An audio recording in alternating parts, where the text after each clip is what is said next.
Sebastien de Castell, well-known author, beloved by many for his Spellbinder series and the Great Coat series, neither of which I've read. Never read anything by this author, and yet when I saw his latest release available on NetGalley, The Malevolent Seven, instantly requested. Imagine my surprise when they approved me for it and I immediately put everything down to read this book. The best way I can think of to describe to you the framework how Sebastien de Castell chose to tell this story is Deadpool. This is a well-known anti-hero character played by Ryan Reynolds, who is notorious for breaking the fourth wall in a humorous fashion.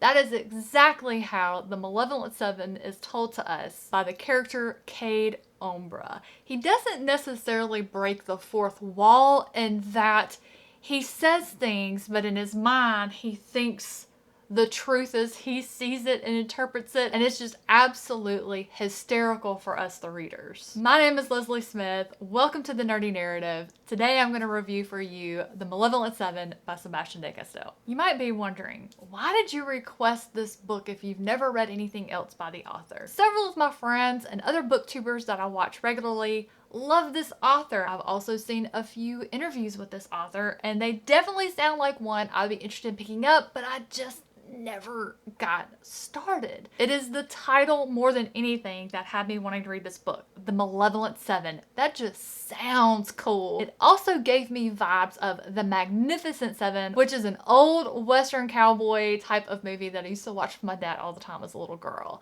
It paid off. This book was a delight. I have no idea if the writing style is a characteristic of Sebastien de Castell. If you have read any other books by him and you've read the arc of this one by chance, or when you read The Malevolent Seven, come back and tell me. If this is how this guy writes, I'm going to read everything. I had the best time. The sarcasm, the wit of the main character, just the hilarious sort of accidental way that things happen. I thought Sebastien de Castell was spoofing wizards because the book description, that's exactly what it felt like. You know, he's like, hey, picture a wizard. He's like, yeah, the old guy with the beard down to here and the hat with the esoteric symbols on it. Now let me show you what a real wizard looks like, a real war mage. There's a very good story, a really great plot that's involved in this one that I actually didn't notice forming until I was a pretty good ways in. You know, I was so caught up in the characters because the characters were just brilliant. They were all so different and unique. Then there was the magic system.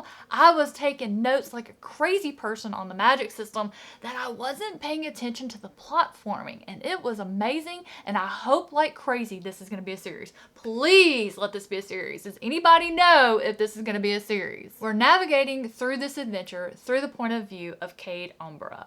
Cade Umbra is a wondrous, a mage. He's actually an infernal mage, but he's trying to pass himself off as a fortunal mage because infernalist mages, they get their spells and magic by doing deals with demons. And this was an element that I missed in the beginning, is the battle between good and evil, which I love. I love books about the battles between demons and angels, and I just totally kind of missed that in the beginning. We have the Lords Celestine, who are the good guys, the ones on the sides of the angels, and then we have the Lords Devilish, which are the ones that are in hell working with the demons. And when you are discovered to be an infernal mage, meaning you're doing deals with demons, you're not real kindly looked upon by your peers. I didn't even hone in on this in the beginning. I immediately was thinking, who is Cade Umbra? Why is he trying to pass off as a fortunal mage? Why doesn't he want people to know he's an infernalist?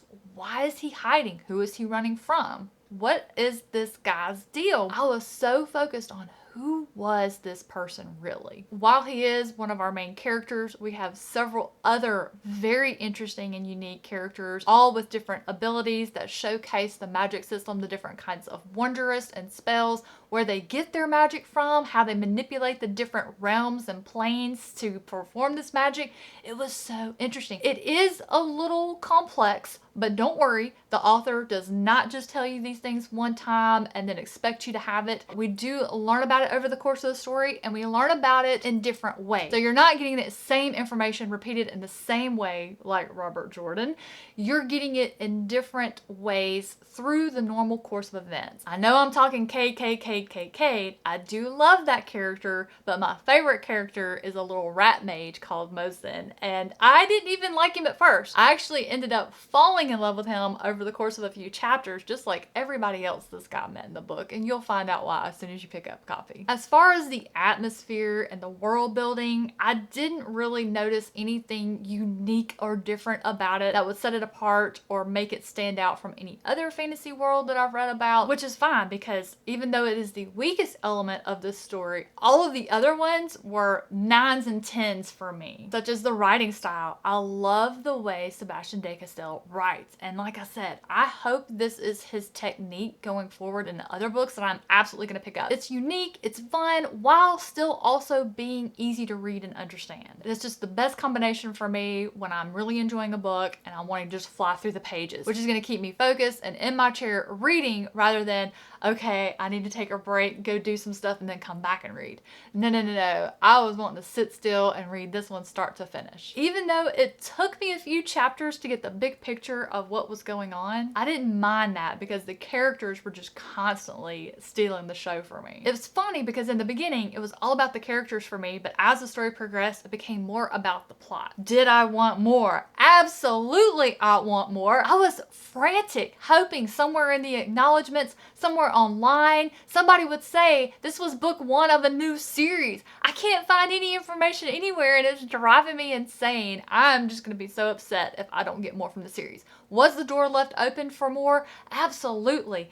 Could so much be done with this world and these characters? Absolutely. Please, Sebastien de Castell, this was supposed to be a standalone. Please make it a series. When you take all these different elements and you put them all together into overall enjoyment, this book was top tier for me.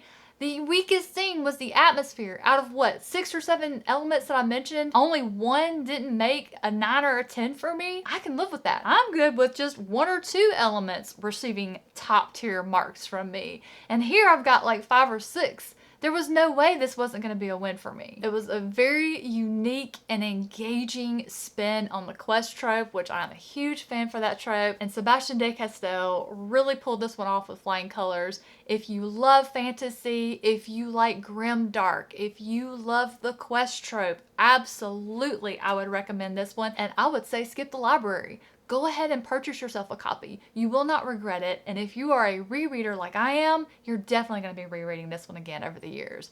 My name is Leslie. You have just heard me talk about my love for the latest release by Sebastien de Castell coming in May, The Malevolent Seven. Did you read the arc? Do you have this one pre-ordered? Let me know if you're going to be reading this one or if you've read this one. Thank you so much for watching. Have a fantastic rest of your day, and I'll catch you in the next one.